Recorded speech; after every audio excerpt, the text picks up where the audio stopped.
Hi and Assalamualaikum. Today we would like to present about our topics, which is negotiation between industrial companies and its employees. So let's begin.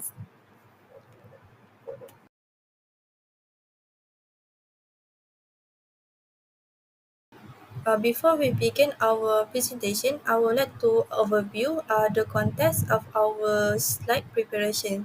So the firstly is a negotiation introduction of negotiations, and the second is a introduction of the company that we choose, and the third one is the industrial disputes or issues.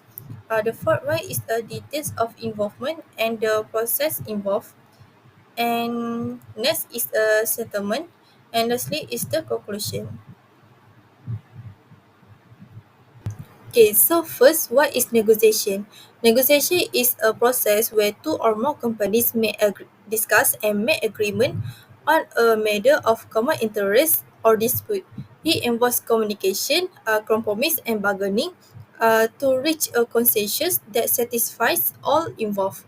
Also, negotiation can occur in various contexts, including business deals, legal settlement, diplomatic relations, and everyday personal interactions. And the key elements of negotiation include preparation, understanding the interests of all parties, proposing solutions, and finding a middle ground. So, lastly, effective negotiation skills are essential for resolving conflicts and achieving desirable outcomes. So the company that we choose is Starbucks, and the negotiation with its employees. So Starbucks has faced ongoing negotiations with its employees, particularly around unionization, wages, benefits, and working conditions. These negotiations, uh, this negotiation gain momentum as Starbucks workers across various U.S. locations are pushed to unionize, advocating for better pay, improved health benefits, and fair scheduling practices. Okay, so the key aspects of this negotiation often include wages and benefits, which is employees typically negotiate for higher wages, better health benefits, paid leave, and other financial compensations. Uh, and the Starbucks has responded to some demands by increasing wages and offering more comprehensive benefit packages. Next is workplace conditions, where employees advocate for improved working conditions, including reasonable schedules, breaks, and a safer, more supportive work environment. So Starbucks has made effort to address these concerns through a various workplace policies.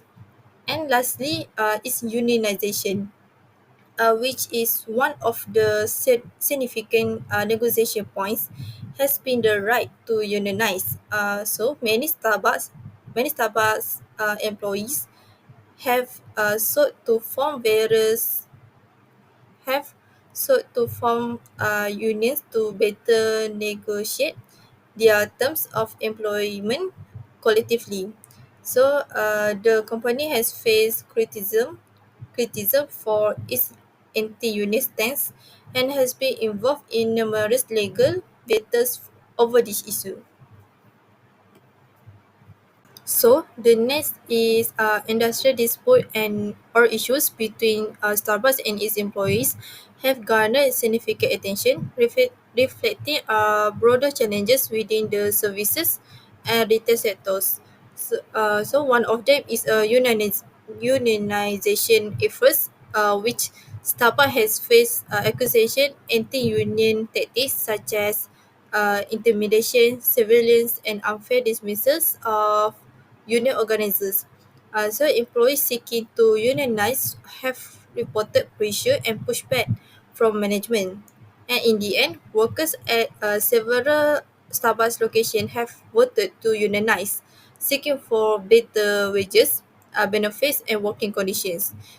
So the company's resistance to these efforts has led to legal battles and public protests. So the next is wages and compensation, which is living wage demand that employees have frequently demanded higher wages, arguing that current pay rates do not meet the cost of living. So Starbucks has made some wage adjustments, but often not to the extent employees and labor advocates seek. Then there have been calls for more transparent and equitable pay structures, addressing addressing disparities that may exist among different roles and locations.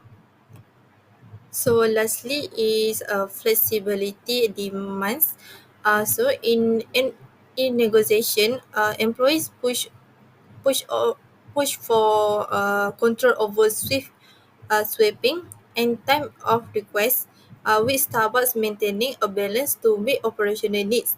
This often leads to ongoing negotiation over specific scheduling rights. In the end, workers seek negotiations for more predictable and stable scheduling, as erratic schedules create financial and personal strain. For example, Starbucks has introduced scheduling policies like the Starbucks scheduling guarantee, but disputes continue over policy implementation and consistency. Next is party that involved in negotiations. First is Starbucks management. These include executive, HR departments, and regional managers who consider employee salary increase requests. Second is Starbucks workers, barista and shift supervisor. The employee who work in Starbucks store across various roles. Their primary concern often include fair wages, scheduling stability, benefits, and workplace safety. Third is government agency. Play a role in overseeing unionization's efforts and mediating dispute between Starbucks and its employees, ensuring compliance with labor law. This slide explains about process of negotiations. First is employee concerns. Employee, often represented by unions of workers group, raise concern regarding wages, working conditions, benefit, and other workplace issues. Second is unionization's efforts. In some cases, employees may organize or join unions to advocate for better conditions. Starbucks has faced unionization movement in several locations, which influence the negotiation dynamics. Third is initial discussion. Starbucks employee and management representative union or group engage in preliminary discussions to understand each party's stance and identify areas of disagreement or concerns. Fourth is formal negotiations. Both sides enter formal negotiation seasons to address issues like pay, scheduling, health benefit, job security, and workplace environment. Next is mediation or third-party involvement. If direct negotiations stall, a mediator or third party might step in to help facilitate a resolution and ensure fair communications. Next is resolution and settlement. If an agreement is reached, new contract for workplace policy are implemented. If a settlement occurs through the negotiation, stricter or legal proceedings may follow. And last is public relations. Throughout the process, both Starbucks and the employee may engage in public relations effort to to garner support for their positions, including through median campaigns, social media, or public statement. Now we will move to settlement. The first settlement is agreement reached. Once both sides reach an agreement, a contract or settlement is put in place. This could involve higher wages, new benefits packages, changes in management policies, or other compromises. The second one is ratification. If a union is involved, the settlement may need to be ratified by the workers. In cases where negotiations are directly with employees, a majority vote or consensus may be needed to approve the terms. The third settlement is communication. Both sides typically communicate the results of the settlement to the broader workforce and the public. For companies like Starbucks, the settlement may also be communicated to customers, especially if it impacts store operations or policies. The last settlement is ongoing monitoring. Even after a settlement, there may be ongoing discussions to address any issues that arise post-agreement. Regular check-ins or renegotiation of terms may be part of a long-term labor agreement. Lastly is conclusion. The negotiations between Starbucks and its employees represent a defining moment for the company and the service industry as a whole. With thousands of Starbucks workers across the U.S. seeking better wages, benefits, fair scheduling, and the ability to bargain collectively through union representation. The company faces the challenge of meeting this demand while maintaining operation flexibility.